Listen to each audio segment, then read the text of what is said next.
We're going to start doing the alkenes today. So this is obviously an organic topic, alright, so this is new to you, and we're going to focus on the bits that you can kind of hopefully get from home, and we won't be focusing on the experiments until we get back, okay, so the alkanes. So girls, you should understand the term organic, know the name and structure of the first alkanes. That's probably the hardest little bit of the first few lessons, it's just getting acquainted with those 10 names, be able to name an unknown alkane, and understand what a homologous series is and what an isomer is, okay.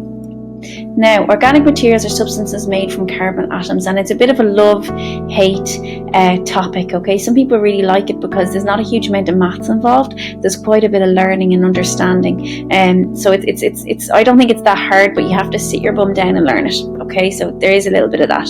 So it is a bit of a love-hate thing, but to be honest, it's something that I loved. It's something I spent most of my time in university doing, and I really like the patterns that it follows, and I really like how easy it was to learn it once you learn the key rules.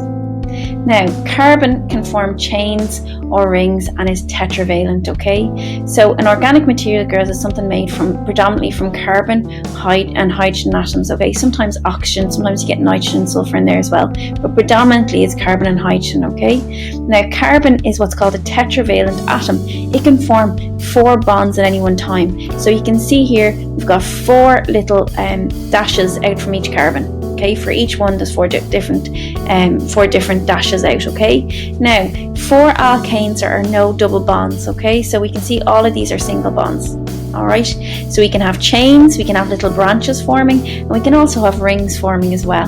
The reason it's tetravalent, girls, is because it's in group 4, it has 4 electrons in its outer shell. Those 4 electrons are available to bond, therefore there's only ever 4 things attached at one time. That's very important to remember when you're drawing your molecules yourself. Now, we have your first group of carbon molecules, girls, is obviously called the alkanes, and they have 10 different names. You have to know the name of the first 10. We'll talk about the 10 names in a second. It starts with methane, ethane, and propane. You'll probably be familiar with some of these names, girls, okay? Methane is one of our greenhouse gases. We would have covered it in biology, okay? Ethane, you might have heard of polyethane, okay? It can form a type of plastic, okay? Or polyethene, really. It's more not the alkene that forms the plastic, but the name should be familiar. And propane is something you get in big tanks of gas that you use maybe for your barbecue, or you maybe use for a portable cooker, okay? So you will be familiar with some of the names.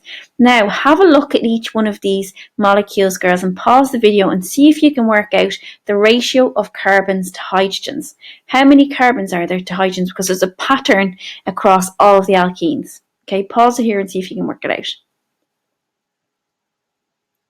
Okay, so did you work it out? So the general formula, or the pattern, or the ratio, girls, is CnH2n plus 2, okay? So if N is 1, that's methane, okay, they have 1 carbon, then that means that will be C1, or this, you usually don't write a number there when it's only 1, so it'll be CH4, okay? Does that make sense? For ethane, that's where there's 2 carbons in the alkane, it'll be C2H. So let's put in the 2 there where the N is. So it'll be 2 by 2, which is 4, plus 2, which is 6, okay, and so on, okay? That's what's called the general formula for the alkanes, and that has to be learned off. CnH2n plus 2. Now, alkane features. So what do they look like? What do they smell like? What do they behave like? So they all have single carbon-carbon bonds, like I've said. This is called saturated. Now, if you do home microbiology, you've probably heard of saturated fats. That's linked to this, okay? Saturated fats are ones without any double bonds. They're the ones that are the worst for your cardiovascular system because they can clog your arteries, okay? They can be linear or ringed. So that means they can form a straight line or they can form a circle, okay? They show gradation of phases, which means the early alkanes are gases, okay? Then they form a kind of a liquid, then they form a soft solid, a bit like Vaseline, okay? So that's all to do with the attraction between the molecules, and those attractions are due to van der Waals forces, okay? So van der Waals forces, remember, that's the attraction due to the movement of electrons. Many are flammable as well, okay? So the main use for alkanes are fuels.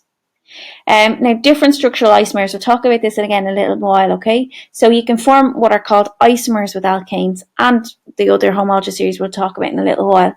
So isomers, girls, are things with the same molecular formulas, okay, but different structures.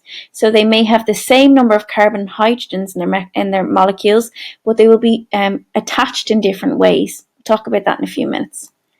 Now, alkanes are one of many homologous series found in organic chemistry. We will do a number of them. We'll be doing alkanes, alkenes, alkynes.